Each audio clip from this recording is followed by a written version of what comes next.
हिंगोरजा खां ख़बर शामिल कंदासीं त हिंगोरजा में 2.5 महीना अॻु फुर दौरान मुज़ाहिमत ते क़त्ल थियल दुकानदार जावेद भुट्टो जा क़ातिल गिरफ़्तार न थियण ख़िलाफ़ वारसनि जो एहतिजाजी मुज़ाहिरो धरणो मंज़ूर हुसैन भुट्टो, परवेज़ भुट्टो, अयाज़ भुट्टो, वज़ीर भुट्टो जे अॻुवाणी में हिंगोरजा स्टाफ ते एहतिजाजी मुज़ाहिरो करे धरणो हंयो वियो। एहतिजाज कंदड़नि जो चवणु आहे त असांजे नौजवान दुकानदार जावेद भुट्टो खे हथियारबंद दुकान ते वहशियाणो तशद्दुद करण बैदि खेसि गोलियूं हणी क़त्ल करे विया आहिनि। 2.5 महीना थी विया आहिनि पर पुलिस हिन वक़्त ताईं कख बि बीणो नाहे कयो।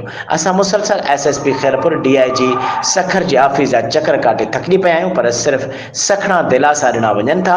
हुननि चयो त असां ग़रीब मिसकिन आहियूं, असांजे केर बि मदद करण लाइ तयारु न आहे। नौजवान असांजो क़त्ल कयो, नौजवान असांजो क़त्ल कयो वियो आहे। घर में अञा ताईं कोहराम मतल आहे पर पुलिस इंतज़ामिया जे कन ते जूअं बि नथी चुरे। हुननि आईजी सिंध खे मामले जो नोटिस वठण जी अपील कई आहे।